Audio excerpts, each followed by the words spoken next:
Hello, everybody, and welcome to our very timely medical sciences lecture titled Room 1 for Dr. Climate, the one clinic we cannot afford to miss. Thank you very much for joining us today. My name is Seita Diop. I am a current MScience Medical Innovation and Enterprise student here at UCL, and I'll be your chair for today's event. So in light of COP27, today's fascinating lecture will address how climate change affects human health, what we must do to protect our futures, and what you at home can do to save the planet. We want to keep these lectures as interactive as possible, so please make good use of Twitter and our Q&A function on Zoom throughout the session to submit your questions for our speakers, Adesh, and our other guest speakers, which we'll be featuring later on, Harry and Manraj. The hashtag to use on Twitter is hashtag FMSLectures. That's hashtag FMSLectures. I am delighted to now introduce our speaker. We have Adesh Sundaresan. Dr. Sundaresan received his medical degree with an intercalated BSc in neuroscience from University College London.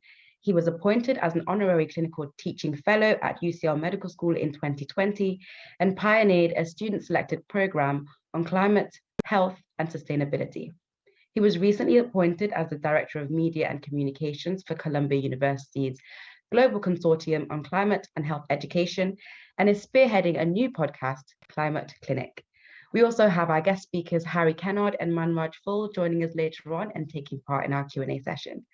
So without further ado, thank you so much for joining us today, and over to you, Dr. Sundaresan.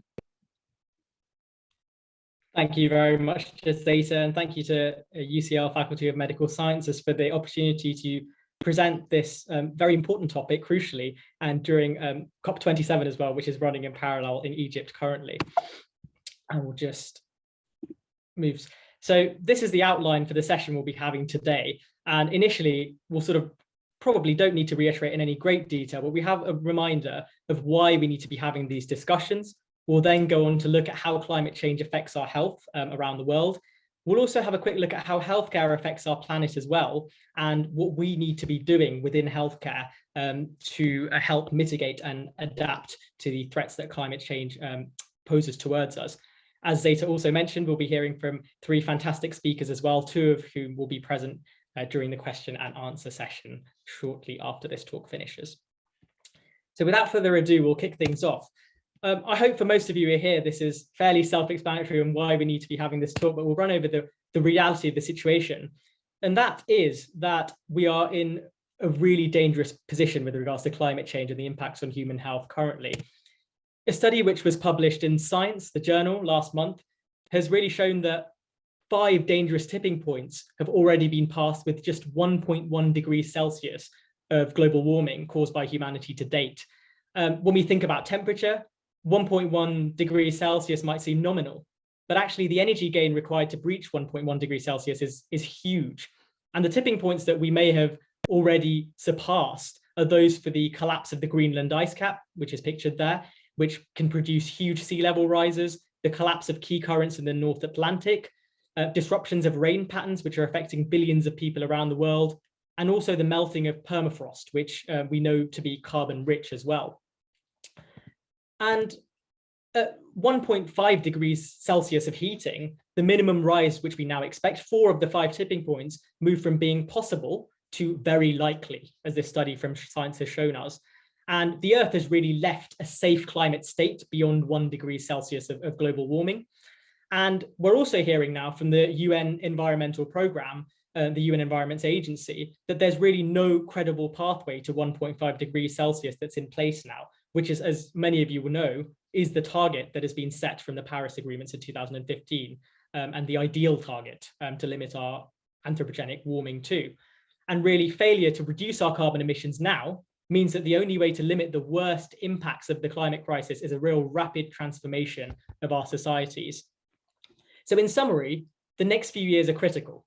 And if we're to try and limit our warming to 1.5 degrees Celsius, we must peak our greenhouse gas emissions by 2025 at latest. And in order to do that, I mean, all of you who are attending here can do the maths, that's 26 months away. So that's not very long. We're coming to the end of 2022. And by the end of 2025, we have a matter of months now which we need, and therefore we need immediate action to decarbonize across all sectors. So that's the reality of why we need this session. But let's have a deeper look at how climate change affects our health. Now, the impacts on human health from climate change are wide-ranging, and they affect everyone in very unique and different ways according to the socio-demographic factors of people and the geographic locations of various populations as well.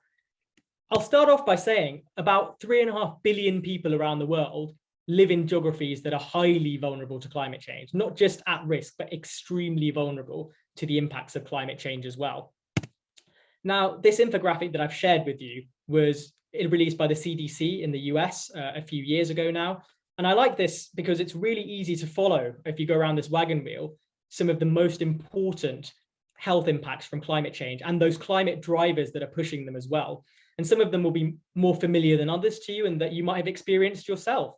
So if you go around from left to right, extreme heat, something that we've been seeing even in the UK, severe weather, including flooding and storms, air pollution, changes in vector ecology, increasing allergens. A significant number of our youth and pediatric population in the UK, now almost half, suffer from an allergy of some sort or another. Water issues, food scarcities, and environmental degradation, which leads to forced migration as well.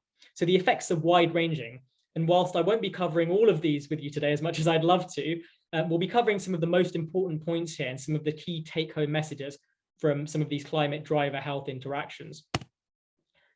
So let's start with heat. It's often the first thing that comes to the forefront of our minds when we think about the health impacts of climate change. Take-homes from here are that extreme heat events are occurring at greater frequency, one, and at locations that are really unaccustomed traditionally to experiencing them.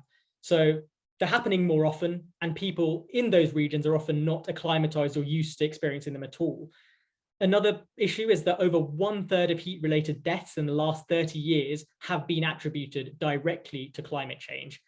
And this little fact nugget for you as well, the heatwave season about half a century ago in the 1960s was only about 20 days every year. It's now up to 70 days every year in the last decade.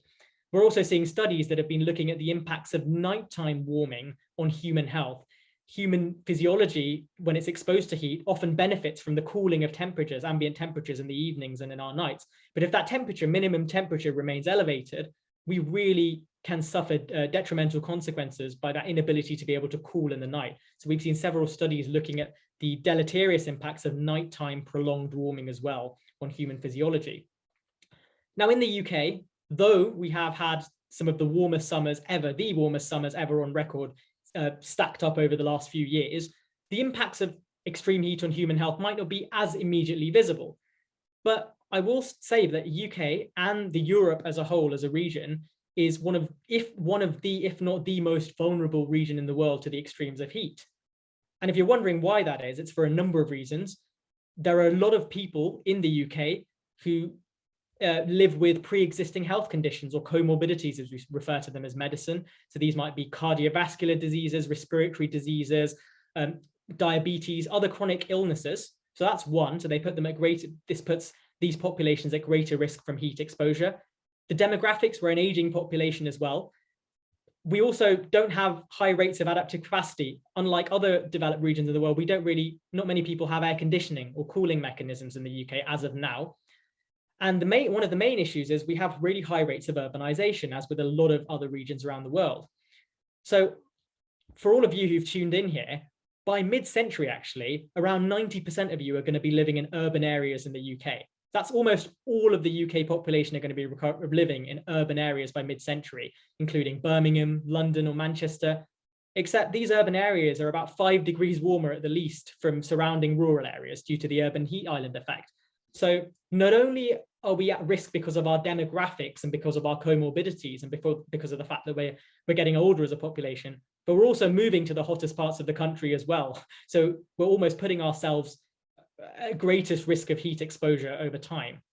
And obviously, as we're all aware of, heat can have impacts on immediate impacts on our health, from dehydration and acute heat-related illnesses, heat stroke, heat exhaustion, to chronic and long-term impacts as well on our kidneys and organs over longer periods of time. And actually in the US, and many other parts of the world, we've seen huge increases in the number of admissions to emergency departments for mental health impacts as a result of extreme heat exposure or heat wave exposure as well. So the impacts are wide ranging. This is something we're probably more familiar with traditionally, which is rain or erratic precipitation in the UK. And of course, when we like to think about how extreme rainfall and precipitation affects our health, it's easy to divide it into pre, during, and after an extreme weather event. So pre sort of an extreme weather event, we are often evacuating our homes and our schools or our areas of employment. We're boarding up. There's risk of injuries as we're doing that in an emergency situation. During extreme rainfalls and floodings, risks of electrocution, as you can see from the pictures, that risks of drowning as well from flooding as well. And obviously the impacts post exposure to an extreme weather event that's resulted in flooding can be widespread. So, people can experience increases in mental health impacts from the displacement anxiety, post-traumatic stress disorder as well, has been well documented and researched, but also interruptions to clinical and medical care. People can't access their GP practice. They might not have their medications or enough supplies of their medications. If you're on a dialysis unit and that unit is down and doesn't have power because of flooding, you're not going to receive the care that keeps your organ systems running. So the impacts from severe weather are also wide ranging. And then, of course, infectious diseases, as we talked about, as you could see in the infographic, we have vector-borne diseases as well. Now, this is the take home for all of you listening, but climate change has worsened more than 200 of the 375 documented infectious diseases that are known to affect human beings. So to reiterate, well over half of all infectious diseases that affect human beings have been worsened by climate change. And you might be wondering how this happens. Well, I'll break it down into three main ways in which this happens. So number one, climate change is bringing the pathogens closer to people. So changes in the geographic regions of species, warming, precipitation changes, warming at higher altitudes is undoing a lot of the work and progress we've been making with malaria, habitat disruptions, wastewater overflow. It's really pushing pathogens into the path of human populations. This is another very interesting and sort of almost a wacky point that was recently mentioned in a Nature study, which looked at infectious diseases and climate change. But actually, there's a risk of the ice and permafrost that is thawing, exposing locked away pathogens. So people who haven't had immunity or traditionally had any documented exposure known to these sort of ancient or historic pathogens might be exposed to something completely new. So the equivalent of a Pandora's box. And following COVID, I think we can all agree that this is not something we'd like to experience. Of course, not only is climate change and climate drivers pushing pathogens towards human beings, but people are also being pushed towards the path of pathogens due to climate drivers. So last year, unfortunately, I think some of you will have come across in BBC and other news outlets, there were quite a few people and individuals who drowned in summer during the heat waves and heat. A lot of people took to recreational water bodies and swam in lakes, and there were some increases in the incidence of drowning last summer. Well, not only is there that risk, but the heat, us moving into recreational water bodies also increases our risk of contracting waterborne diseases. These might include Vibrio, primary amoebic and meningoencephalitis. You can see on the screen on the left there, gastroenteritis as well. Humans are also encroaching into wild areas with our land use changes. So we are mowing down forests and rainforests and jungles and rural areas around the world, and our built environment is expanding, but that's pushing us into the path of other pathogens, Ebola, Lyme's disease, Queensland tick typhus. These are all examples of pathogens that are being encountered during our spread into rugged areas. And of course, storms and floods are displacing human beings, causing mass migration, sea level rise as well, and displacing human beings into environments which are frankly no longer underwater, but that may have pathogens that we're not used to encountering. So A, they're coming to us. B, we're going to them because of climate change. But C, they're also getting stronger. So the pathogens, quite a few pathogens are being strengthened by climate change. So a classic example is that the ocean warming and heavy rainfall are reducing the salinity or the salt content of coastal water. And this provides optimum conditions for species including Vibrio cholera and Vibrio vulnificus to flourish, which are pathogenic to humans as well. So climate change is pushing pathogenic diseases towards us, displacing us towards them, and making the pathogen stronger as well. So it's sort of a deadly triad there. Air pollution, it's been something that's been talked about widely in the media and reported on. A take home for all of you listening from here is that air pollution is the 5th highest risk factor for death in the world now, after hypertension or high blood pressure, smoking, a raised fasting glucose or diabetes, and raised cholesterol. Air pollution is the 5th leading risk factor for death now. So it's not a point I make lightly. And globally, we know that through various studies that the annual mortality from air pollution is somewhere between 7 and 9 million people deaths a year. The most recent large study estimated that this was probably around 8.7 million annual deaths a year due to indoor and outdoor, so ambient air pollution. And this air pollution comes from particulate matter, so carbon, soot, nitrogen oxides, ground level ozone, sulfur dioxide as well. Now, the World Health Organization have said that 90% of all human beings around the world are living amidst harmful levels of air pollution. So that's almost all of us around the world, 90%, and that's currently. But what they also added was that if we cut our air pollution to within their recommended safety limits, 80% of the related deaths would be avoided around the world. And if you recall, I've just said that those numbers are in the 8 million range. So this would really save a lot of lives if we manage to reduce our air pollution around the world. And that goes hand in hand with our decarbonisation strategies as well. This is the last point that I will make with regards to a health impact of climate change. But let's look at food and nutrition now. In 2019, food insecurity affected 2 billion people around the world, which is, you know, at the time, we're talking about somewhere in the range of 1/3 to 1/4 of our population around the world. Now, we talk a lot about food and how we can change our diets to help mitigate and tackle climate change. But of course, 3/4 of the world's population already gets most of its daily nutrients from plants and a plant-based diet. But climate change is already causing droughts, flooding that can destroy our staple food crops as well. Our soils are being affected by seawater and sea level rising, the ingress of salt water into coastal agricultural areas as well. And climate change is also affecting the microbial population of our soils and the enzymatic activity of microbes within soils as well. Crop growth is also unfortunately being affected directly by climate change as well. Direct impacts come from sustained changes in temperature, increases in crop respiration and evapotranspiration, and also water availability as well in certain areas. As human populations, we've also introduced crops into areas that traditionally don't grow those crops, and the crops are unsuitable in those local climates as well, and they actually require substantial resources or water for cultivation too. So it's not just the quantity of crops and food and the food scarcity that's an issue. The nutritional value of food and crops around the world is also reducing because of climate change. Studies have found that the extra carbon dioxide we're pumping out when we burn fossil fuels is reducing the levels of key minerals, including zinc and iron in our staple crops as well. These are key minerals to our human health. For those of you who are interested, zinc is required for a fully functioning immune system, and iron is required to form the building blocks of hemoglobin, which is the molecule that moves oxygen around our bloodstream. So quite critical minerals and nutrients, which are all being reduced by the greenhouse gases that we're pumping into the atmosphere as well. And of course, the environmental climate change is also affecting the suitability of crops for different regions, as well as the crop duration as well, which is the time from which we plant to harvest. So we're having a reduction in our yield, we're having a reduction in the nutritional composition of our foods as well.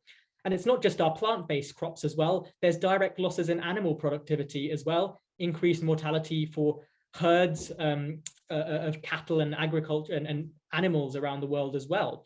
When we look at Pakistan and the floods that have taken place recently, we recently spoke to Dr. Hina Shan, who's a public health expert out in Pakistan, as part of a podcast, and she described tens and tens of thousands of dollars of money that have been lost and of wealth for the local population due to the losses to livestock as well for these populations too. So there are multiple routes for this issue to arise. But of course, the important point is, unfortunately, not everyone is being affected by the health impacts of climate change equally. And as you can see from this graphic, which really just depicts what's happening with our crop failures and our food insecurity, you can see that a group that's particularly vulnerable to the health impacts of food scarcity and nutrition from climate change are women, and pregnant women in particular. Maternal infant health have been significantly affected by food scarcity around the world directly due to climate change. As you can see, these impacts are wide-ranging, from reduced maternal energy during the obstetric phase, poorer neonatal outcomes as well, and increased burden of disease in the postnatal phase too. And I like this graphic, even though it's quite old now, because it really gives you an idea of vulnerability as a composite, and how you consider that not all human beings around the world are affected equally by the health impacts of climate change. And when we look here, our vulnerability, as your vulnerability for all of you listening as a human being, is really a function of your exposure to the climate driver.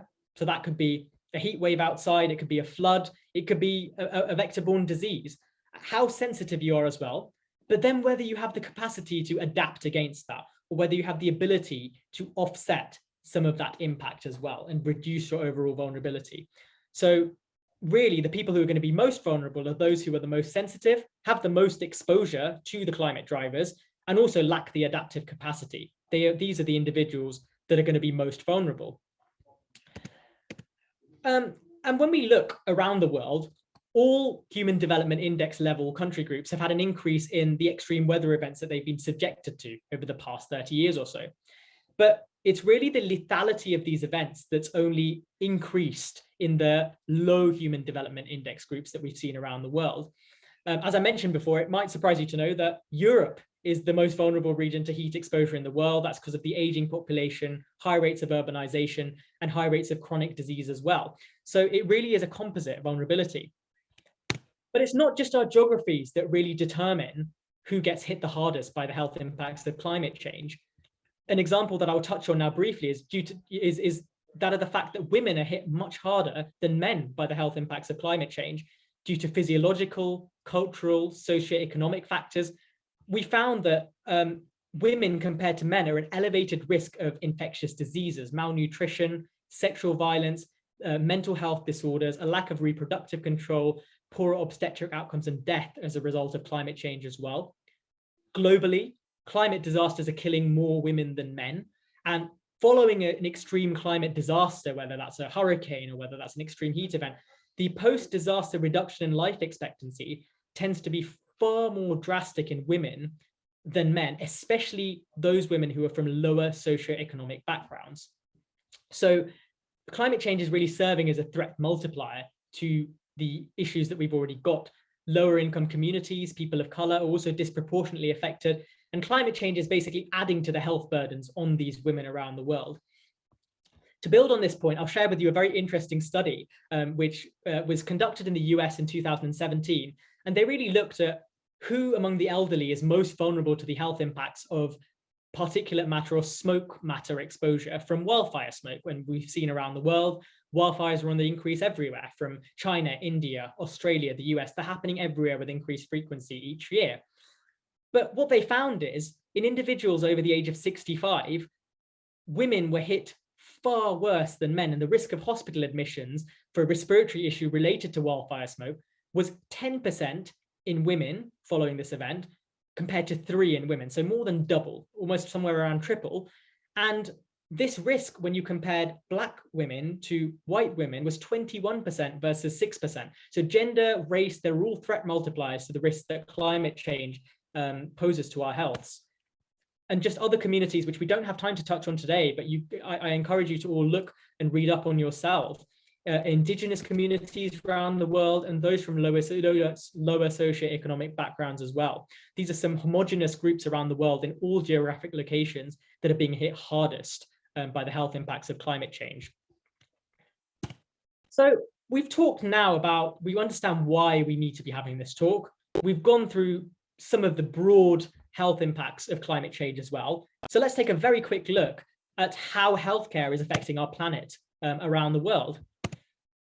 Well, the first mantra that all health-related professionals who are tuning in, or aspiring health-related professionals, know is that we are told to do no harm as a fraternity. Well, unfortunately, even though you might turn around and say, well, healthcare as a sector is only responsible for 4.5% of net global emissions, we're still doing some harm if we're part of that and if we're contributing towards greenhouse gas emissions. And the irony is we're causing ourselves a greater headache down the line, because we are going to need to be treating an increase in climate-related health issues down the line and helping patients adapt to rapidly changing climates that they're living in as well. Fossil fuel combustion, unfortunately, still dominates healthcare emissions around the world, and healthcare's emissions are growing. So this 4.4% comes from a paper that was written up by Healthcare Without Harm and Arup in 2019, and they found that this was from about 2014, so a while back now. Healthcare's climate footprint is equivalent to about 4.5% of net global climate emissions, which is the equivalent of about 2 gigatons of carbon dioxide a year. But under a business as usual scenario, which is an RCP 8.5, we do nothing about this, which is, even though it's unlikely to still happen in that way, it's still possible.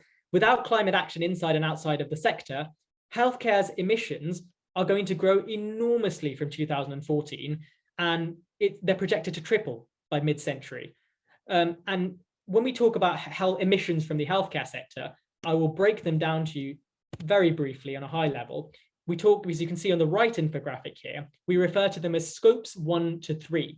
So scope 1 is your direct emissions from on-site fossil fuel burning and your direct emissions from on-site pathways. Scope 2 is from your purchased energy, and scope 3 are the indirect emissions outside of the direct control. As you can see, the majority of emissions from healthcare lie within scope 3, so our indirect emissions, and these include the emissions from healthcare's global supply chain as well. As I mentioned, fossil fuels still dominate the main source of healthcare's climate emissions as well. And you can see from the left infographic here very briefly that Healthcare Without Harm and Arup found that the top 3 emitters around the world, and I don't want to point fingers here, but it is a fact, the US, China, and collectively all the countries of the European Union comprise more than half of the world's healthcare climate footprint, 56%.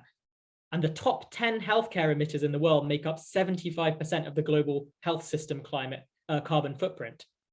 So there's a lot of work to be done by some of these chief emitters. It includes the European Union, it includes us as well as an NHS, and we have been leading the way. And I'm really excited to be introducing Manraj, who will be speaking to you very shortly about some of the progress that's been made under the Green Era NHS in the last couple of years. So, and this infographic, last but not least, as I mentioned, we're currently at about 2 gigatons of carbon dioxide emissions per year from healthcare.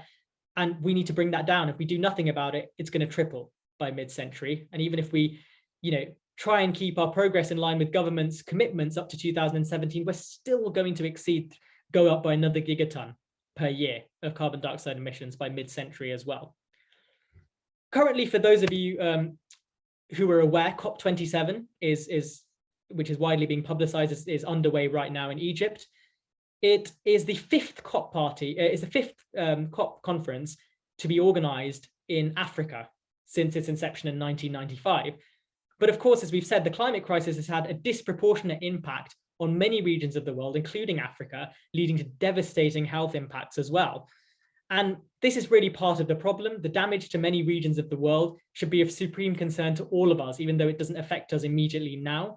And part of this is for moral reasons. It's highly unfair that some of the most impacted regions of the world, which have contributed the least to global carbon emissions, are being affected by some of the most severe impacts from climate change on human health as well. Africa has contributed, for example, 3% of carbon dioxide emissions since Industrial Revolution. North America and Europe have contributed over 60%, but Africa has hit way harder, especially as of now and immediately, from the health impacts of climate change. So what do we need to be doing? You'll hear more about this from Hugh Montgomery, Harry Kennard, and Dr. Manraj Phull very shortly, but it needs to be a triple-pronged approach, really. We need to be decarbonizing our health systems rapidly. At the same time, we need to address these health inequities that have built up. I've mentioned to you some of these health inequities are already there. Women are already more vulnerable. There are many indigenous communities already at greater risk of poorer health outcomes around the world, people from lower socioeconomic backgrounds as well. But climate change is adding as a threat multiplier to these issues. So we need to use this opportunity to address these health inequities And at the same time, we can't bury our head in the sand and deny that climate change is happening. Our climate is changing rapidly. We need to build adaptive capacity and build resilient health systems around the world. But decarbonizing health systems and remapping and reorganizing the way we operate right from base up gives us the greatest chance to make some of the greatest gains. And that is why climate change has been described as the greatest threat to human health this century, but also the greatest opportunity, because it really does give us the greatest opportunity to remodel right from the base up. So without further ado, I'm going to ask Diana to share with you a few messages. So the first video is from Professor Hugh Montgomery. And Hugh Montgomery is a professor of intensive care medicine at University College London. He's also been chairing the Lancet Countdown for Climate Change and Health for the past few years, and he's been a pioneer and a visionary in climate action in the UK in the last few decades. So I will ask Diana to share the video now from Professor Hugh Montgomery, and then we will hear our next video from Dr. Harry Kennard, who's based at UCL. Hello, well, my name's Hugh Montgomery. I'm Professor of Intensive Care Medicine at University College London, where I also co-chair the Lancet Countdown on Climate and Health. And I've been involved in the climate and health arena now for perhaps over 22 years. We are in a very, very grave state, and our prognosis without immediate action, as in any emergency, is grave as well. We've been emitting a lot of greenhouse gases into our atmosphere, which let shortwave radiation through, which trap longwave radiation. And since 1998, we've trapped perhaps 50 billion Hiroshima bombs worth of energy in our atmosphere. And we're currently trapping the equivalent of 5 Hiroshima bombs worth of energy every second. This is driving escalating rise in global temperature, melting of land and sea ice, rising sea levels, and increasing numbers of extreme weather events. The more energy you add to an atmosphere, the more extreme weather events you get, and more extreme are those weather events. And we're now beginning to see those and recognize them, aren't we? Just think back to the fires in Australia in the Northern Hemisphere summer of 2019, early 2020, the floods throughout Europe last summer, the extreme heat waves in Canada and the fires there. And then this year, the flooding in Valencia in Spain and in South Africa, the extreme heat waves in North and South America, in Japan, in China, in Pakistan, in India, and in the whole of continental Europe, with 3 times that heat wave rate accelerating in the Arctic and in the Antarctic. If we don't stop emitting, we're in real trouble. And we're in real trouble anyway, because 1/5 of the greenhouse gases we emit today will still be cooking us in 33,000 years' time, and 7% in 100,000 years' time. So we do have to act. And we have to think of those emissions as forming 3 groups: Scope 1, Scope 2, and Scope 3. Scope 1 is what you burn yourself, or what a hospital or healthcare institution will burn. At home, that might be coal in a grate or petrol in your car. Perhaps not quite so much as the contribution as the other 2. Scope 2 are the emissions that come from the power you procure for powering your buildings or the healthcare that we deliver, or for heating or lighting or cooling. And we all, as institutions and as individuals, have to, today, move our electricity supply to 100% renewable supplier. Domestically, that might be Octopus or Good Energy, for instance. And if you as an individual have not done that, you must do that, and you must do it today. Thirdly is Scope 3. And that is the emissions from what we procure to happen. So what we buy, the emissions related to that, or the activities we procure to take place. So that might be patients traveling to hospitals, or the CO2 cost of healthcare. And that means that we need to work with our institutions to change procurement. So it's written into our contracts that we will only purchase from companies that have agreed to reduce their emissions dramatically. And by dramatically, if we're to stay below 1.5 degrees C of warming, which is still catastrophic, we need to have reduced emissions by around 50% across all of those scopes within the next 6 or 7 years. That's 8% per year for all of us.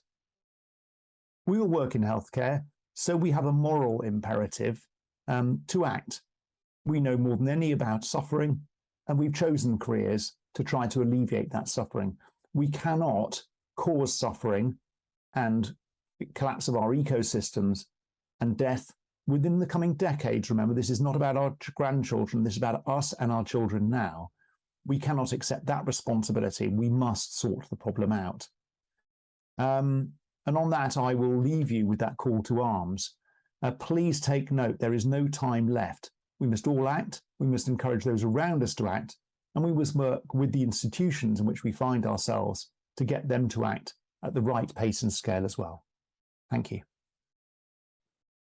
Thank you very much, Professor Hugh Montgomery, for that message.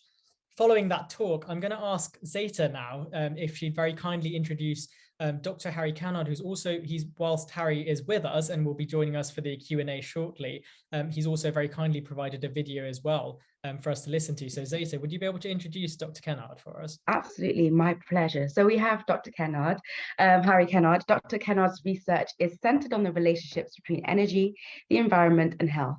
He typically examines these relationships in the context of the built environment.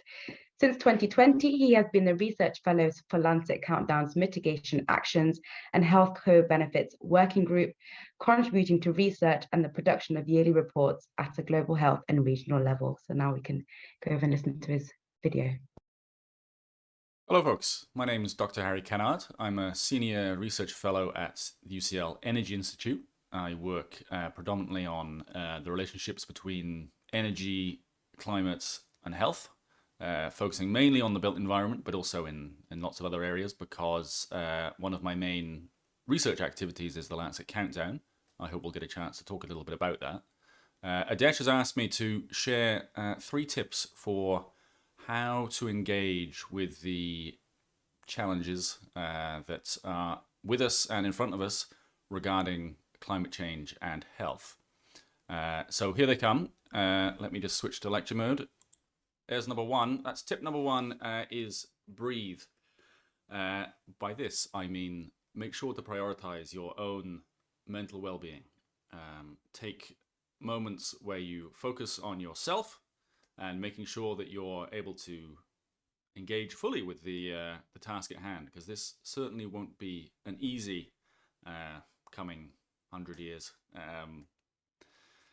especially if you happen to be living in parts of the world which will be at the forefront of the climate impacts. So that one it's certainly not selfish as well. It's something that you need to really embody, because if you are feeling well, then you'll be able to be well placed to help others, which is really what this is about. Next tip.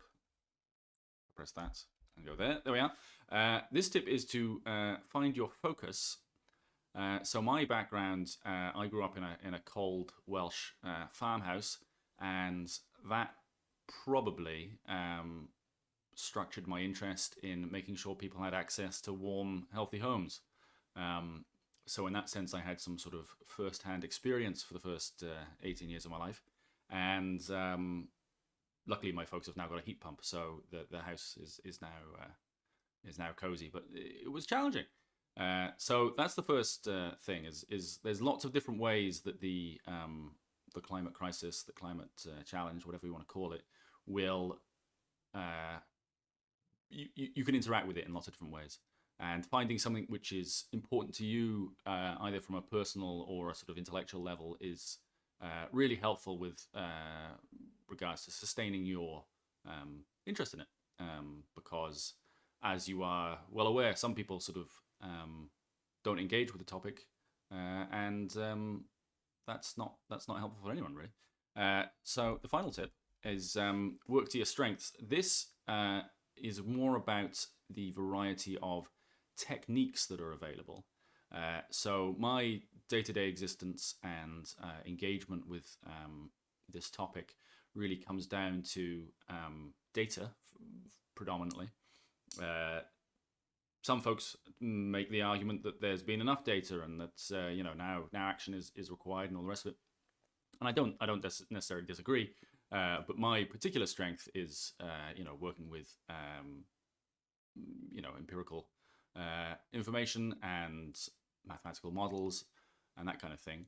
It may be that your strength is in a different area, so maybe in political engagement, or recently there's been a increased focus on direct action. All of those things have a vital role to play, but my argument would be that you don't need to do all of them, because sometimes if you feel like you need to do all of them, then you end up doing none of them. And we need everyone to do something about this. So there we are. That's the tips, and hopefully get to chat to you in the Q&A shortly. Cheers. Thank you very much, Dr. Harry Kennard. There's some fantastic points. I'm sure you agree, Zeta, as well, and really practical points for all of us to apply to tackle the climate crisis as we go forwards. Zeta, would you like to introduce our last panelist for today, Dr. Manraj Phull, who's actually with us today, who'll be joining us to deliver her reflections from the Greener NHS work. Yes, yeah, absolutely. Thank you for joining us, Dr. Phull. We have Dr. Manraj Phull. She is one of the first Chief Sustainability Officers Clinical Fellows at the Greener NHS. This unique opportunity has allowed her to engage with senior leaders in the NHS to help embed net zero principles in the delivery of care across the healthcare system. She is also a specialist urology registrar in training and has an MSc with distinction in global health and global surgery from King's College London. I don't know if I can say that out loud as a UCL student, but anyway, thank you very much for joining us today, and we'll listen to your video. Great, thanks so much. I don't think I've had such an introduction before. So yes, I'm a clinician, urologist by background. I've now transitioned into working with the Green NHS in a bit more of a permanent role. So I'm a senior net zero manager there, really focusing on net zero clinical transformation. So how do we design and deliver high quality, low carbon care for our patients now and our planet now, but also in the future. So I guess the speakers before have really touched on the why in great detail, and it's fantastic to hone in that message around the climate crisis being a health crisis, and the UK being really at the forefront of that, not only in terms of seeing those impacts play out, but also in terms of being the first to have a net zero ambition and leading the way in terms of health systems starting to drive change. I guess a couple of other whys in terms of why we should do that, and touched on the contribution we make. So the NHS contributes 5% of UK emissions. Everyone has a part to play, as Harry mentioned. So we employ 1.4 million staff. 9 in 10 of our staff want to see action on climate change. And really, if we got everyone to do something and drive some action, we'll have quite a significant, drastic change to our emissions. I guess I'm an opportunist, I'm an optimist really, and I see it as an opportunity. So really chance for the health system and healthcare professionals and everyone within that space to look at this from a co-benefits perspective. So the benefits we can see to health, from reduced air pollution, better diets, active lifestyles, but also social and wider financial benefits that come through. How is the Green NHS doing this? So as I said, we were the first to declare a net zero commitment. And that was 2 years ago now. We launched a Delivering a Net Zero report, and the Green NHS programme sort of came into its current form. And in that, we have a commitment for net zero for those emissions we control directly by 2040, and an interim target of 80% by 2028, which actually is scarily not that far away. And then for those emissions that we can influence, those wider scopes, our supply chain, 80,000 suppliers, the NHS has a global supply chain, 60% of our carbon footprint by 2045. And we've got a roadmap to get us there, which we're working our way through. And pleased to say that in the first year of the programme, we've sort of reduced emissions quite significantly. So if CO2 equivalence doesn't mean anything to you, enough to power 1.1 million homes. So if we continue on that trajectory, we can have quite a drastic change both to the environment and health. How have we done that, and how will we continue to do that? And what does the future of healthcare look like? There's a huge host of great case studies, and this is happening in the country at a local level, individuals taking action. And those are available on our website. But what I have done is sort of piece together a patient journey really to illustrate some of the change that is happening. So go with me on this. So imagine Joanna, a 37-year-old mum of 2, suddenly gets really unwell on a Friday night, lots of tummy pain, and she arrives by ambulance to A&E, and it's not just any ambulance, it's a zero-emission hydrogen ambulance, which is now on the roads in the UK and some trusts. And when she gets to A&E, she has climate-friendly, pain-relieving gases through pioneering nitrous oxide scavenging technology, again, already in place in a labour ward in Newcastle. She has a CT scan in a really timely fashion, as you'd hope, and she gets diagnosed with a kidney stone. I'm a urologist, so that's what I'll go with. And that stone is blocking her kidney, stopping her from draining that kidney, but causing quite a lot of pain. She has an emergency procedure, and that is done in an anaesthetic department that has completely phased out desflurane. So that's a really potent greenhouse gas, environmental impact 20 times greater than any safer alternatives. And again, that is happening now today in trusts in the UK. And then instead of having two procedures, which would be the sort of gold standard, one to unblock her kidney and the other to treat the stone, she has one single procedure to do both. And that, again, is things that are happening now. Clinicians are driving change. That's good for patients, and that's the driving force, but also means she doesn't need to come in for another resource carbon intensive hospital admission. She gets discharged maybe the same day, and that might happen soon. And then she has a virtual clinic appointment. So telephone, check in that she's all right.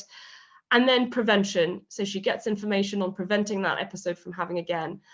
And that really is to illustrate that this is, I hope, the future of healthcare, and some of that is happening now. And it's being made possible by engaged and committed workforce on the shop floor, really supported by the National Green NHS team.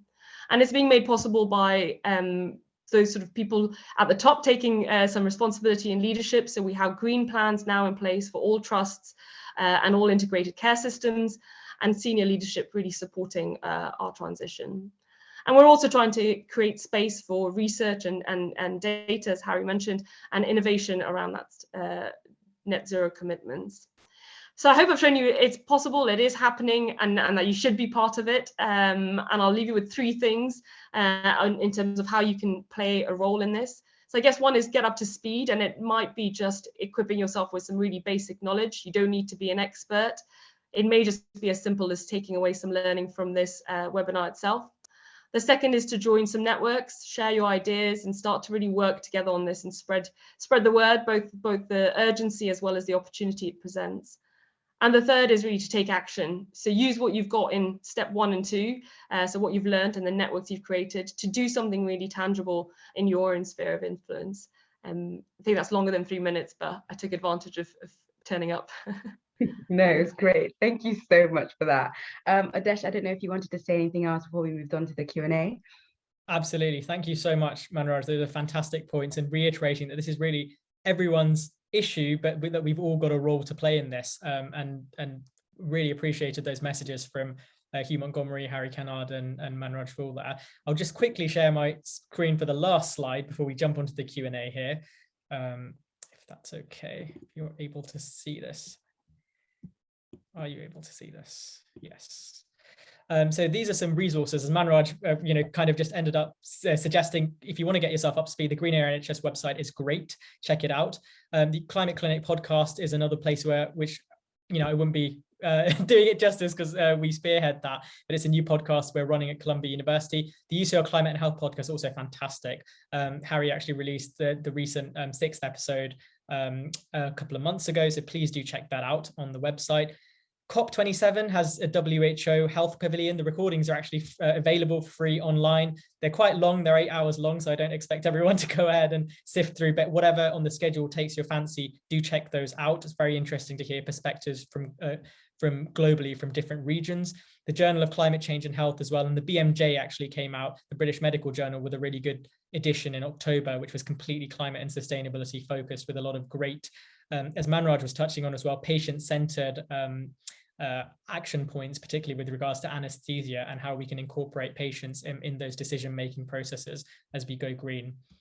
And this is the infographics from the podcast if you're interested to check it out further as well. So without further ado, I'll stop sharing my screen, and Zeta, I'll let you chair the Q&A section for whatever time we have remaining. Yes, so first of all, just a massive thank you again, Adesh, Dr. Manraj, Dr. Harry, and obviously our third guest as well. I know he's not here today, but nonetheless, thank you guys so much. That was really fascinating. A lot of thoughts to take away with me, a little bit of fear, but a lot of hope as well. So we'll go into our Q&A now. I'd just like to remind our audience, if you have any questions at all, feel free to put them in our Q&A. We've got a wonderful selection of panelists today, so make sure you use that opportunity. We'll crack on with our first question that we've got in the Q&A, which I really liked. I also have this question in my own head, so I'd like to hear what you guys think. How do we counter those who believe that climate change is a hoax or a conspiracy? Simply pointing to facts doesn't seem to work. So maybe if you've had this encounter yourselves, how did you approach it, and any tips out there for us? We'll start with Adesh, and then we'll go around if anybody has any particular ideas they want to share. It takes me back to a study that I'd done about 10, 15 years ago, which was I think the 6 Americas, or maybe longer than that, when they looked at different populations in the US, and they found how likely people were to be engaged with climate change at all, whether they were going to avoid it, engage with it somewhat, deny it as well. And the strategies are different depending on which group you're really referring to as well. I've been fortunate in that I've probably come from a generation, especially in the UK, which I haven't really encountered anyone who's denied outright climate change. I've often found resistance in perhaps even family members or friends who are from older generations, because the issues might not particularly be relevant to their futures or immediate or sort of long-term futures as well. But often when you frame it in the context of immediately what the threats are to our society and how we are operating now, can often jolt people into action rather than talking about a distant threat. That's why when we talk about climate change now, I try to refer to some of the issues that we're facing in the UK rather than keeping this distance from us. This is hitting us now, and there are specific issues affecting us in the UK. But I'll hand over to Harry and Manraj to see what their thoughts are as well on how we can combat climate denial. Either one of you want to go ahead, or just, yeah, Manraj, thank you. I can jump in. I guess I'm a bit disappointed that is still on the agenda, but that's part and parcel of the process, I guess. A lot has changed though, and I would say we have so much work to do, and there's a huge amount of open doors. So I would go to the open doors and start working in that space. Use your energy in a place where people want it in a way. But we probably do need to tackle the wider sort of climate deniers. But I agree, it's hopefully becoming a smaller pool. I don't know, Harry, if you've got something more insightful than that, other than don't engage. I'm not sure whether it's necessarily more insightful to say don't worry about it, but I certainly feel in the last 10 years there's been a shift. I mean, especially since Greta and her work in terms of the just the UK. I don't think there's any need worrying about it, really. I think we've passed a tipping point of essentially the people who still now act in a frame where climate change isn't a problem almost always have a vested interest in terms of sustaining fossil fuels, or in sort of the food sector, which is somewhere you see it a little bit more in terms of claiming that beef is fine. There are sort of degrees of the ways that you can engage with it, but I think probably my main tip is to sort of retain compassion when engaging with people who don't sort of share your worldview, because there's lots of reasons why they may think what they think, but hopefully they're not involved in any decision making, and so you can sort of relax, I think, in that particular respect. Just in terms of the trend, I mean, that's one of the good trends, I think is probably the way to put it. I think I like that comment. Hopefully they're not in positions to be making too many important decisions. Okay, our next question. We often think of healthcare value in terms of QALYs, which are quality adjusted life years, in terms of money and kind of metrics like that. Do we now, do you think, need to think of healthcare values in terms of carbon costs as well? Surgery in particular can consume large amounts of energy with little gain. Manraj, I might defer to you on that point first off. Yeah, no, I think definitely, and that is the change that's happening. I'm sure some of you will be familiar with the sort of triple bottom line. So looking at it from patient outcomes, which we collect anyways, the sort of environmental savings that can come from it, financial and sort of social changes. I think we have to look at it as an all-encompassing being. Whether we have a single metric that captures all that, I'm not sure. I guess we're starting to expand our ability to carbon footprint certain care pathways or certain elements of care, but there's still quite a bit of work to be done. But I think I'd say that it is still looking at it from that triple bottom line. Yeah, thank you. I think we've got 2 more questions. Our next one is, could you expand a little bit more? Adesh, you mentioned about climate change making some of the pathogens that are existing stronger. Can you expand a little bit more about the processes behind some of that?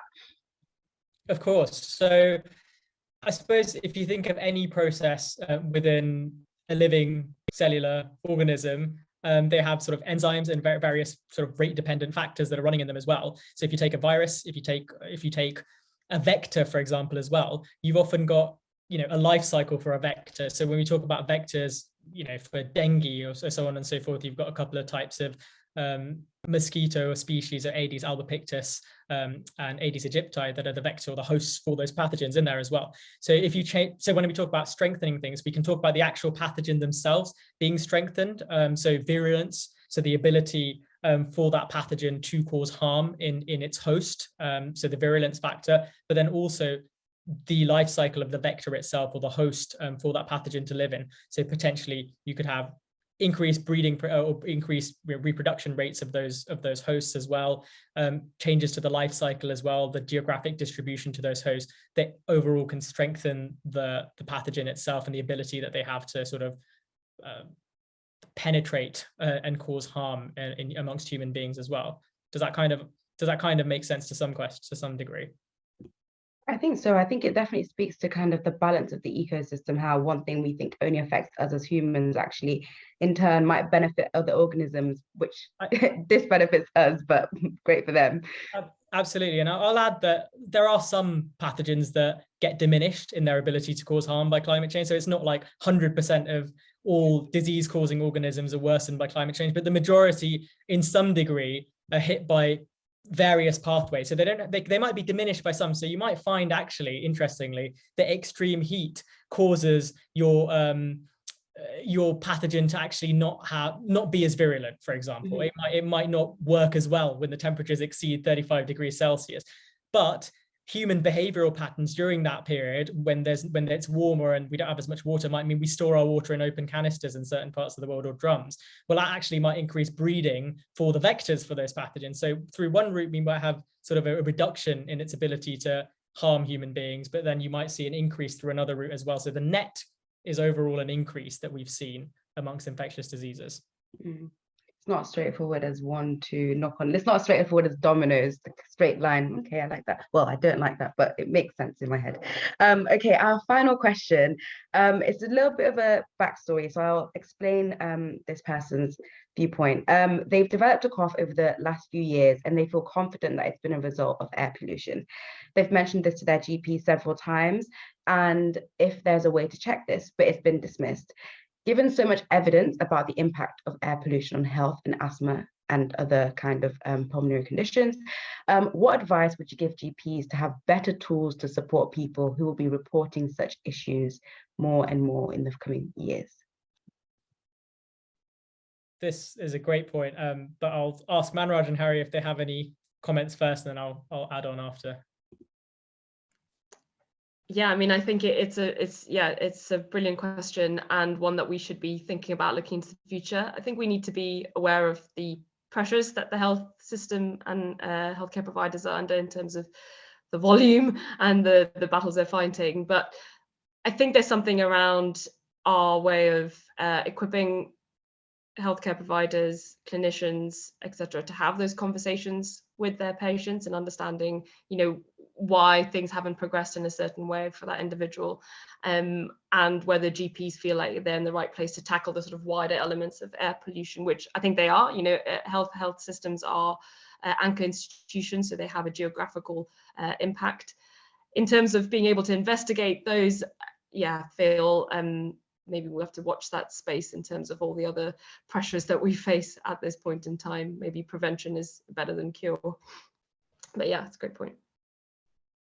I'll just quickly add in there, Zeta, before we wrap up, that we don't currently have a biomarker or any measurable metric to say that your illness is specifically directly attributable to air pollution. And I think recently we had a landmark a couple of years ago which came out, in which the first death of the young girl directly related to air pollution. But we don't have a blood biomarker, so that would be a futuristic scenario in which we had something we could measure to say, actually, this shows that you've been exposed to really bad air pollution. But for now, I suppose in terms of tools, we're looking at things like air quality index apps, for example, and just advice for vulnerable. It's about identifying who's vulnerable within that consultation time, which, as Manraj said, we're so pressed in the national health system and in all health systems with volume, but trying to maximize that time with a patient that you have, identify who's vulnerable, and then get them to make the changes that they need to in order to reduce their risk of exposure and their sense, help them adapt to the threat as well. Definitely watch this space. It's coming to maybe a breathalyzer that's going to tell you how much of these different things that you've got in your system. But anyway, we are unfortunately out of time. Thank you so much once again to all of you for joining us, and also our audience for joining us today. If we could ask, please, if you could provide your feedback on today's session, it would really help us improve on our future sessions. This will be through a survey, which will be provided to you after today's event. And again, this would be really greatly appreciated. Also, we have another fascinating lecture coming in our series called Can Local T-Cell Immunity Contribute Against SARS-CoV-2? This will be taking place on the 6th of December with our very own Mariana Diniz, postdoctoral research associate at UCL Division of Infection and Immunity. We would love to see as many of you there as possible, and the details for this event will be disseminated on our website. Once again, thank you and enjoy your evening, everybody. Hopefully lots of food for thought to see how you can make your little changes towards climate change. Thank you and bye-bye. Great, thanks. Thanks everyone. Take care.